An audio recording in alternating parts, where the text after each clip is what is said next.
and welcome to another episode of the Startup Meetup podcast with me, your host Matt Roberts, as usual.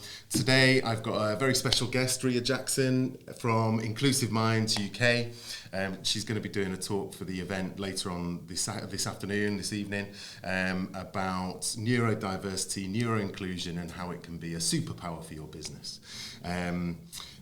That's not everything about Ria, so welcome Ria, thank you for coming on. Hi. Hi. Thank you for having me. I feel like a newsreader sat behind this desk. I love it, it's brilliant. I feel really posh. You look really good, you look like you're born to it. Thanks. Anyone want to give me a newsreader job? I'm ready. Give us a little bit of background about yourself, Ria, how you came to be running Inclusive Minds and a bit about your journey. So there's nothing about my journey that's linear in any way, shape or form. It's a very, very squiggly path. I've had many previous hats. I often call myself the accidental advocate because I fell into a lot of this. So I was originally in the military, engineer in a previous life, went into engineering teaching in higher education. But during that time, I had some mental health difficulties, some mental health issues, and I always like to call it the cheese fell off my cracker. Because I was struggling with a 9-to-5 job. I originally first put it down to leaving the military. So I wrote a blog that went viral by accident, my only blog that went viral, none of my others have. That was the V word, was it? It was, yeah, called Odd One Out.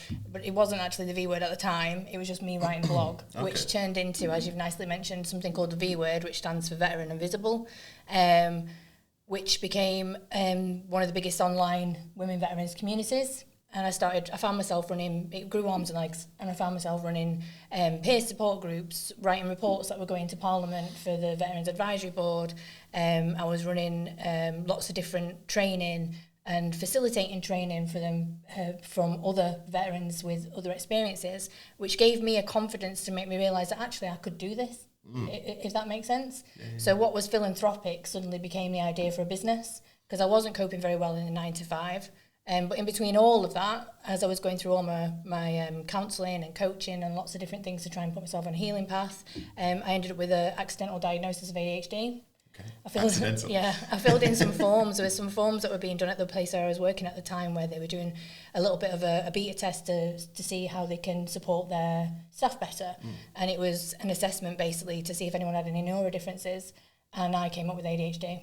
Right. And then when I went for diagnosis, I also came up with dyspraxia. Okay. It took me a while to go for diagnosis because it really did affect my identity and what I thought about it, because I was still going through my identity of who I was as a mother, as a veteran, so on and so forth. So it was an added nuance, shall we say, the idea of having a disability and the idea that this is something that I'd had all my life. And the idea, and I could see it because I remember when they gave me the pack up of all the details for it. And my husband and I were sat on the sofa, the ever-suffering husband, if you follow me, that's what he's called. We sat on the sofa reading all this stuff, and we just ended up laughing because it was so funny, because I am literally the poster girl for everything that it said in these documents. And I was just like, yeah, and then I could attach it to the rest of my life. But it was also a bittersweet piece of knowledge at the time, because there were so many things that would have been affected if I'd have found out earlier, for good and for worse.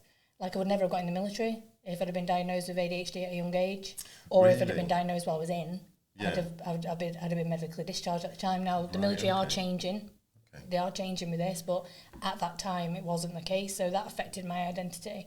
So I had a bit of a struggle, but it turned out to be the best thing that ever happened to me, because it gave me the ability to give myself some grace and to not be so hard on myself and to start understanding some of my behaviours and some of my actions and my thought processes, and then realising that I'm just different, not less.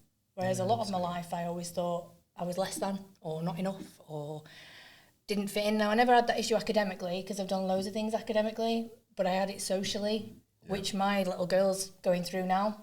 Really? But I will say she's going to a school around here. I don't really want to mention names because I don't know if we're allowed. But she's going to a school around here, and we went in to have a conversation about it because she's been struggling lately. And they said one phrase to me, which is a very big thing. And they said she doesn't need to have a diagnosis to get the support that she needs. Brilliant. Which is Inclusive Minds UK mantra. That's our mantra. It's about putting the human back into humanity. You don't need to have a diagnosis because we're human. And at some point, no matter who we are, regardless of any intersectionality, we're all going to need some level of support at some point. What that'll look like, who knows? When that will be, who knows? But it's going to happen because we're human. Yeah.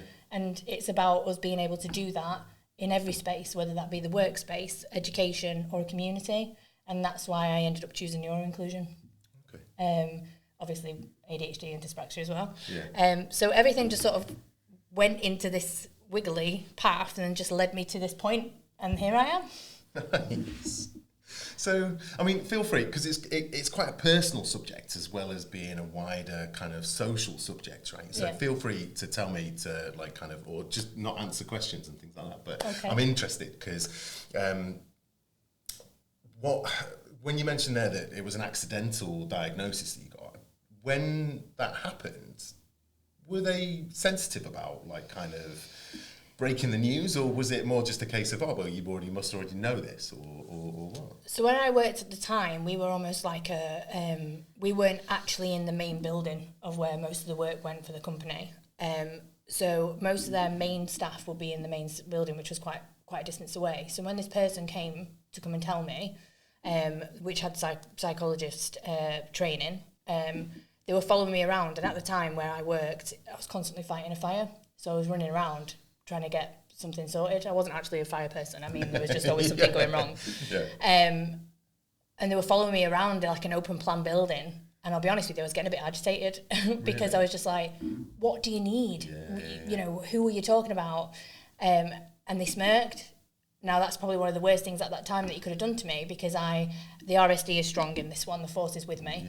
And RSD is rejection sensitivity dysphoria, which basically means any perceived or real kind of criticism, we take like a real kick in the teeth. Yeah. Way more. I mean, nobody likes criticism, but for us, it's really intense and everlasting, and we can perceive it in places where it's not actually happening, because that's our automatic go to the negativity. So when they smirked at me, I was thinking, why am I so amusing? What's happening here? Which again was down to my own insecurity and self-esteem at the time. So again, I got more agitated. So I was like, why are you smirking? What's going on? And they said, I'm smirking because I'm talking about you and your behaviour, and the fact that you've only half been listening to me is just adding to the plethora of evidence to show that what we're suggesting is true. And I was quite rude, to be honest. My immediate reaction was, there's nothing wrong with me. And in hindsight, I was absolutely right. It's not what I meant at the time. And the thing is, I was qualified in SEND. I was a qualified teacher. Until I got my own diagnosis, I don't think I really understood what neurodifferences were, especially what ADHD was, until it happened to me. And I think that happens to a lot of people. And I'm a massive advocate for, you only know what you know in any given moment. And it's not about flogging yourself for not knowing something. It's not about being hard on yourself. I just didn't know at the time, and that's okay. Yeah. Whereas before, I used to be really mad at myself for not knowing, because I thought I had to know everything. But you don't. It's just about being willing to learn.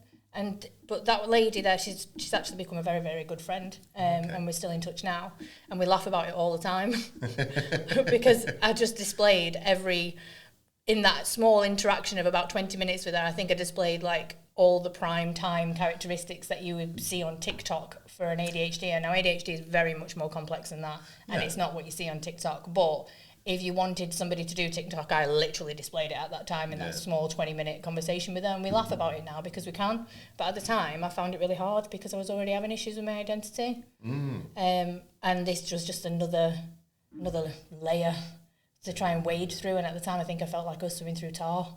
So it was another layer of tar. So on the top, I looked great like that nice swan. But really, my legs were going mental underneath. But it feels like it's like another barrier as well, I guess, in terms of, or another hurdle that you've got to jump. Or it felt like that at the time, but now when I talk to people and talk to them about it, it might feel like a bit of a blow and a bit of a shock, and it might feel like a hurdle, but it could be the best thing that ever happens to you. Because I'm not suggesting that everybody should have a label, because that's not what my whole premise is about. It's about meeting people where they're at. But by me finding that out about myself and understanding more about ADHD, I had the power and the ability to start understanding myself. And I was already in a battle with myself at that time. So it actually became like another weapon for me to use. Right, because felt a bit more empowered to kind of take control of your own. Weapon's probably the wrong word. Sorry, I'm not. No, it's quite right. I should probably say tool. Weapon. I'm sounding like I'm really just like a sword. No, it was just another. Quite combative. Just gonna kick off. No, it was another tool for me to utilise to get across that barrier of healing, for want of a better phrase. Yeah, yeah. And do you feel like, so, I mean, you mentioned earlier that obviously it took you a long time to go from that to then actually going to get official diagnosis or anything like that. Once you did that, was that a kind of quite cathartic just in a step on its own, like to kind of move towards an official diagnosis? I think the official diagnosis was a mixed bag of emotions because there's fear that it's not true. Yeah. And I did my typical hyper-focus thing and learned everything that I could possibly learn in a short space of time, like a sponge, about ADHD, and had convinced myself. And there was that fear that they might come back and say it's not true. And then I'm like, oh, I'm just weird. Yeah. Does that... Like the human condition, right? Yeah. Which I'm not suggesting that I am weird. I'm just unique. But at the time I was quite fragile. So for me, I needed to know that what was happening was real. But also it confounded, like, if I had found out when I was younger, how different could my life be? The shoulda, woulda, coulda happens. Yeah. But then there's also the positivity of it, like I said, because, right, okay, boom, I know, I've got it, I'm rocking and rolling. And then I got the medication, because at the time I needed it. Yeah. I didn't have the tools, I didn't have the capabilities. Well, I did have the tools, but I didn't have the capability to action those tools at the time. So I chose to have medication, and it's a very personal choice. But for me, it was the best choice for me. And that was a bumpy ride as well, because we were going through a national shortage in the UK of medication. So my tritation was starting, stopping. So that was difficult in itself. But I'm really, really lucky. I am a very, very lucky woman because I've got an ever-suffering husband. Right. And my ever-suffering husband is an absolute legend. Yeah. And he knows exactly what to do, what to say, and how to support me at that time. Yeah. And some people don't have that. Yeah. And he's always accepted me no matter what. I didn't need a diagnosis from my husband to love me. So I was very secure in that respect. In my home life, I was very, very secure. I just wasn't secure in my work life. I mean, do you think so you just mentioned there that, you know, if you'd have received a diagnosis during childhood or at school or anything like that, then, you know, you would have, like, the outcomes would have been completely different for you. I think so, Do you think that you would be the same person you are right now, though, without that kind of adversity and overcoming those challenges yourself before then getting a diagnosis? Definitely not. Yeah. I think by going through the trials and tribulations that I've gone through, it's empowered me to be able to want to and be able to help other people along the way. I mean, along the way, I've been a study skills tutor for ASD and ADHD. I've done lots of advocacy, lots of different training in workplaces and schools and communities. Some of it paid, some of it not. I've been on radio stations, I've been on television, been on podcasts that look really, really posh like this. And, you know, I've had the capability and the platform to do that because I felt empowered to do that because of everything that I'd made it through. Yeah. And because I felt like I understood more maybe of what other people might be going through, because they're saying at the moment it's the great diagnosis, isn't it? Because there's a lot of people of my age, 41, which I'm not ashamed to say. I know I don't look it. I've had a wash today. Not at all. They're over 21. Thanks, pal. See, I paid him. But yeah, like, there's a lot of people my age around this generation that are all starting to get a diagnosis, because when we were younger, it wasn't as well known about. Yeah, exactly. There wasn't a diagnosis, right? No, it was only in 2000. Difficult children and things like that. Naughty boys. Yeah. It wasn't considered for women. Yeah. And I was academically sound. Yeah. And I excelled academically. I always have. So I was always kept, that kept me under the radar because, well, she's doing well at school. But they didn't really realise I was, like, dying inside. Because I was struggling with, and the same in the military. I did fine at work, but socially, I was having a nightmare. People didn't know that, but I did. Yeah. So it was always, a secret battle to a certain extent. Whereas now I'm quite open about it. But that openness has enabled me to meet people where they're at, but also get them to meet me where I'm at. So one of the things that I say at the beginning of any of my training or my presentation, and you might have noticed it here while we're having a conversation, is if I get really excited about something or think something's funny or, you know, passionate about something, my speech will speed up. Yeah. And I'll speak really, really fast. Now, as a teacher, that's no good. As a presenter, that's no good. But I now say, as like a little disclaimer at the beginning of anything, I do have a tendency to do this. If I do speak too fast, please let me know. I'm really aware of it, and I'd much rather that you left knowing what I was talking about than thinking, what's this person talking about in front of me? There's a whole science behind the number of words per minute, like, or beats per minute, effectively, the speed at which you talk, that allows people to take in what you're talking about more effectively. I can't remember what the actual, it's like 90 beats per minute or something like that. I don't know. I don't know, but yeah, it's really interesting. So moving on to Inclusive Minds UK, like, so tell me a little bit about that. You've already touched on a little bit about your motivation to kind of start out on your own in terms of helping people and things like that. Tell me a little bit more about Inclusive Minds and what you stand for. So Inclusive Minds actually started out as riajackson.com, right, where I was storyboarding and I was storming, norming and forming live in front of everybody, and I basically vomited on a page and told everybody that everything I could possibly do in every colour that you could possibly imagine. But I did have a section in it called I Am UK, which was to deliver neuroinclusion training. And I went to a strategy day by Zoe Wadsworth. I don't know if you know her, wherever. Anyone, if you've not, I'd recommend it. I hated it. She knows I did, because it explained to me where I was rather than where I thought I was in my head, which wasn't where I thought I was. The two didn't quite match, so it was quite a difficult pill to swallow. But it gave me the clarity and understanding to know what I was trying to achieve and what I was actually doing. And by that point, that's when I suddenly realised that all my work, realistically, that was happening, was it from I Am UK. Right. And I was like, oh. So I decided to rebrand everything I Am UK to make it a little bit more understandable of what I can deliver and just focus on one particular area rather than all the others, because I was actually focusing on that area anyway, because it was all I talked about. I just had a diagnosis, and if anyone knows anybody with ADHD, when you're focused on something, it's literally the only thing you can talk about. So at that time, that's all I talked about. So it kind of made sense to go down that road. I rebranded, went down that road, and it's kind of gone from there. But as I've been working along, I've been learning and I've been self-reflecting, and I've been working with all these different really big brands and big names, which I'm really privileged to have been able to do that. But one thing I noticed was that training budgets are getting cut across the board, whether you're a solopreneur or a global entity. And for myself as a solopreneur, that's putting a lot of stuff into my business, back into it. There was courses that I wanted to go on, but I couldn't do because I didn't have the affordability for it. And there was all these people who were wanting to learn about it, but unfortunately weren't able to do so because the average cost of a webinar is between £75 and £2,000. So we'll call it smack in the middle, about £1,000. I haven't got £1,000 now to be smashing on a training course as much as I'd love to. And some of these organisations with 100, maybe even 100 staff, that's a lot of money.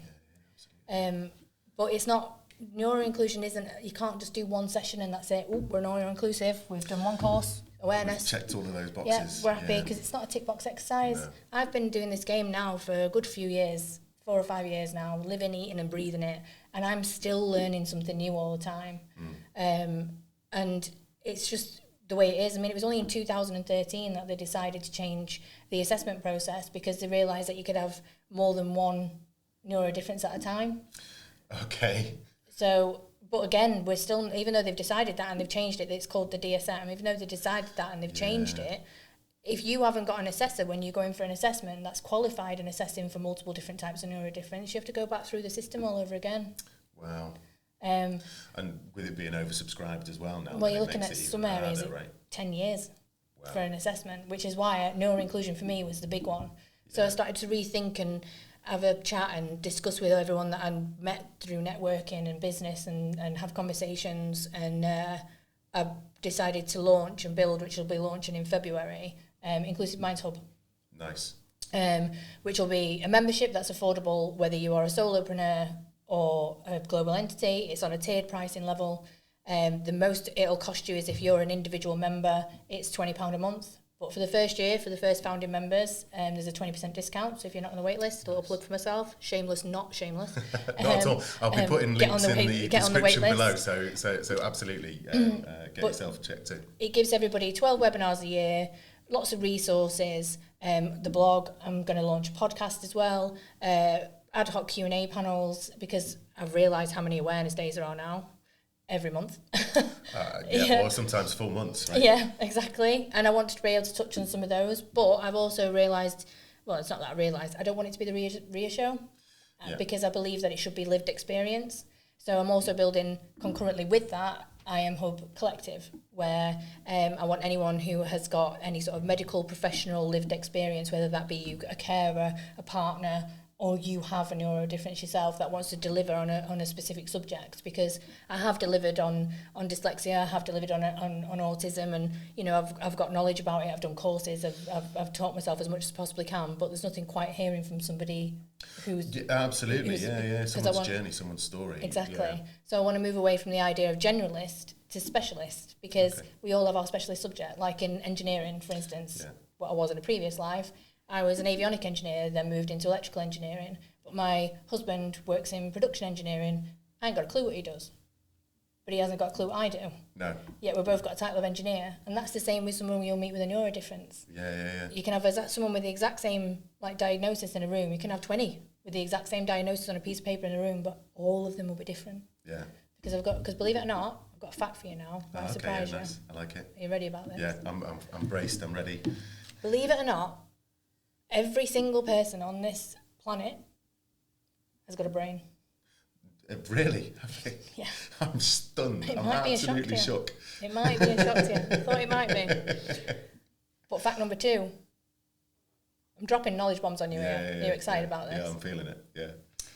Not one of them are the same. Mind blown. So the concept of neurotypical actually isn't true. It doesn't exist. Yeah. It doesn't exist at all. Because we could be watching the exact same concert in the exact same place, and I'm looking at the hair and you're looking at the shoes. Yeah. And we'll come out and we'll say, did you see this? No, what happened? Did you see that? I mean, I remember going to Nebworth many, many moons ago to watch Robbie Williams, because I used to love him. I'm upset still that he didn't marry me. And they were supported by the darkness. And I had my friend with me. Yeah. And he would run behind the curtain to get changed. You know, like he used to wear those all-in-one outfits? Yeah, absolutely. Well, he didn't wear any underwear. Nice. Because the curtain was left open and we just saw his little bum. And I was like, my friend was like, Lolo, can you see his bum? Didn't see a single thing.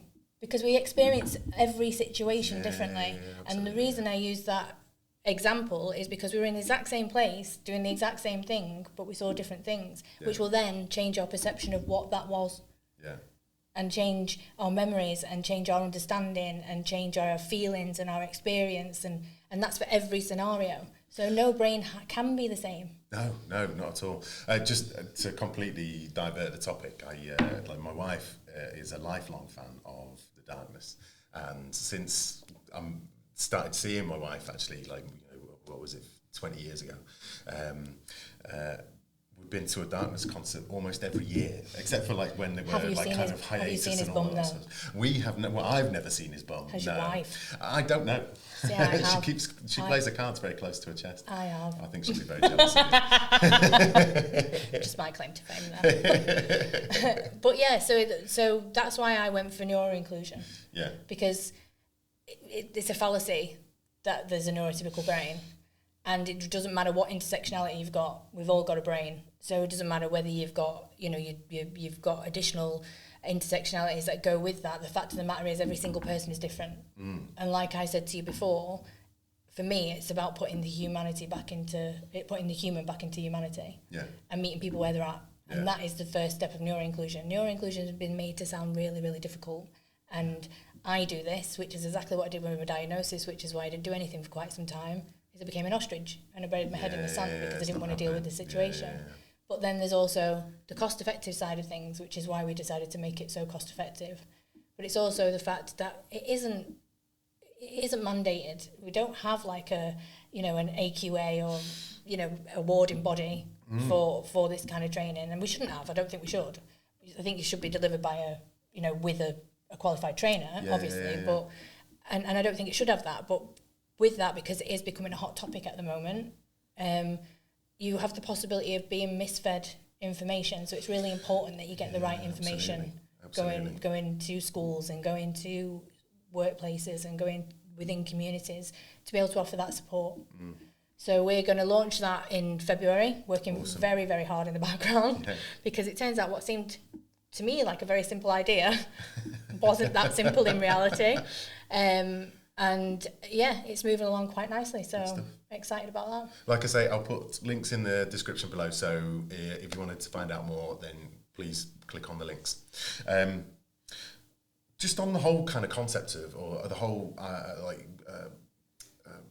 everyone's got a different brain and everyone needs to be, or everyone could be interacted with in specific ways or things like that. What's your feeling on Myers Briggs and things like that then? I'm a teacher. What do you think my feeling on Myers Briggs is? I've got a fully qualified teacher. Everyone's got a hierarchy of needs without a shadow of a doubt. It's a fact.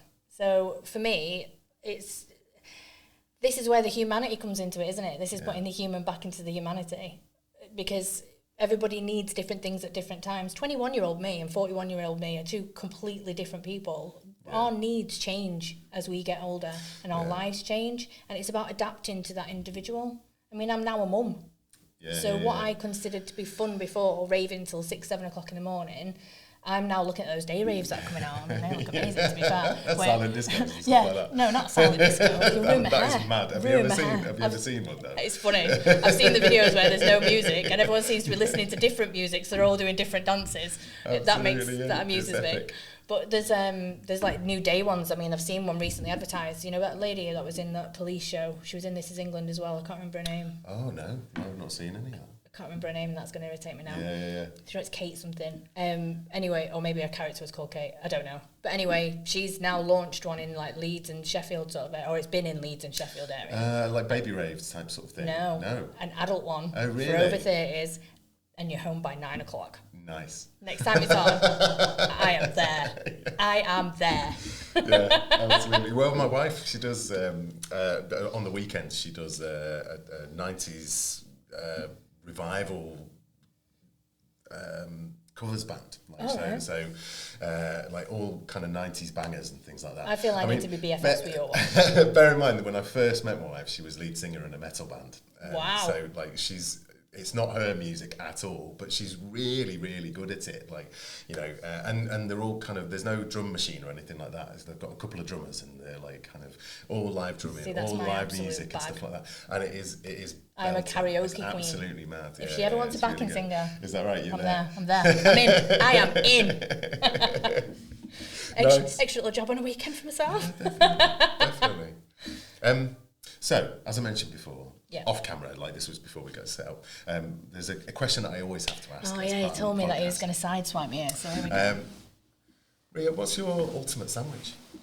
Oh, I thought it was going to be worse than that. Not at all. I sandwich everything. Yeah. I am your typical British person. I'll even put pot noodle in a sandwich, mate. Nice. Please don't judge me. What flavour is the pot noodle? Like, chicken and mushroom. What kind of, like, what sort of bread? Okay, so there are other kind of brands of bread out there. Just so I don't get in trouble. We're not the BBC, so yeah, just so I don't get in trouble. Listen, I feel like I am. Yeah, don't ruin my bubble here. I feel posh here. Warburton's thick white bread. Ah, nice. Yeah. Toasted or straight? Like, no. You want it nice and soft. Yeah. So like when you dig your fingers in, it leaves like a fingerprint. My little girl's got a new thing at the moment when we're making toast, and she'll press a finger in and make a face like this. Brilliant. And then we'll toast it so that there's a smiley face in it. That's the new game. And then you can take a photo and say, I've seen Jesus in toast this morning. I did not see that coming. But yeah, you absolutely can. Testify. But yeah, awesome. Hallelujah. But yeah. So awesome. That's it. I thought the question was going to be much worse. When you said to me earlier, you know, but it gets quite psychological. I say this every time. It gets quite psychological because there was another guy, like one of my earlier interviews with Mark Cody, and he had the most boring sandwich ever. Like, he won't mind me saying probably this, quite boring. but like, it sounds it on the face of it, but actually, you know, it's got some tang, it's got some like protein, it's got fats. It's like, it's all you good, also though can't deny a good sausage and egg butty though as well. Well, which has to be on. Like, I'm going to upset some Barnsley folk now. It has to be on a barm cake. A barm cake. And if you look on Warburton's, they call it a barm cake. It's a barm cake. Well, I'm glad we've settled that one. And Mancunian. I call it a bap. Barm cake. It's barm cake. But yeah, he won't mind me saying it was a boring sandwich. But like, but interestingly, sausage and egg, that was my choice on my last interview with Gary Neville, who like. Look at that little name drop there. Yeah. Me and Gary. Not the Gary Neville, not like not the footballer. I'm gutted now. I thought it was the footballer. I've never heard I that. mean, he's just as famous in Sheffield. I was talking about Mancunian though. So Manchester straight to Gary Neville. Yeah, absolutely. Not that I don't know you, Gary Neville. I'm sure the other one. I'm sure you're great. So please don't take offence to that. Brilliant. Just to finish up, do you want to just go into a little bit of detail about what you're going to be talking about on the in the event tonight and take us through what we can expect? So I'm going to be talking about the difference between neurodiversity and neuroinclusion, because I think there's a fine line and people need to understand that. I'm going to be obviously sharing a little bit about my story. I've done it in a little video, so I don't have to talk about it. And I'm going to be talking about what the business case for neuroinclusion, because there is a business case, believe it or not. And then just a couple of little practical things that they can start doing now for their organisations, because as a startup you are in an absolute prime position to get this right from the beginning. Definitely. Because you can start putting neuro-inclusive practices into everything you do, because you're only just building them. So it's not like you're having to redo or rebuild or go back and change anything, because you can just get it right from day one. But like you say, there's a business case, right? It opens up more markets, it opens up more possibilities and opportunities for you as a smaller business, because you can be that much more agile. I know nothing about the subject, Ria. You did well. You could be a little Sue presenter. Is that right? That's right. Co-presenter. At first Sue, it's better. We'll like Sue Chef, innit? We'll be Sue Chef. So we'll spell it SUE. Of course. So everyone can start calling you Sue. That's his new name, Sue. I'd already renamed you today as well, hadn't I? I called him Matthew Brooks instead of Matthew Roberts, and I have absolutely no idea. And which was why the front desk struggled to work out who you were trying to find. But I was early. Can we please just have this on an official record? I was early. And those who know me, that never happens. Good stuff. So I obviously must lie you.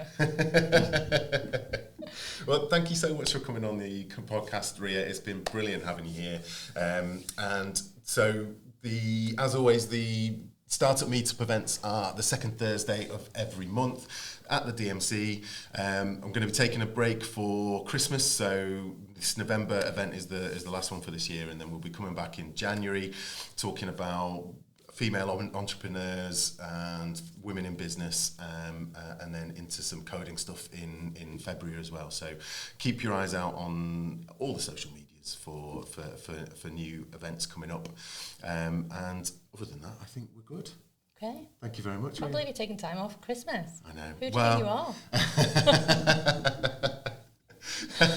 Do you know what? Actually, it was like this time last year, I think I was on my second event or something like that, and so I wanted to do the Christmas one, and I wanted to do the December one, just because it was kind of keeping the momentum going and just staying consistent. Nobody wants to come in December. Maybe there was some very gracious members of the DMC that came and supported me, and they're brilliant. They are really good.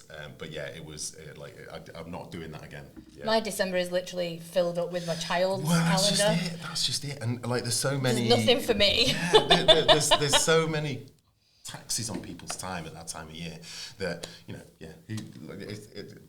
take the time, enjoy it, and I do myself a favour as well, and just kind of the mental load, I don't need it at all. Fair play. Absolutely. Anyway, well, thank you very much for having me. No problem. Thank you so much, Ria.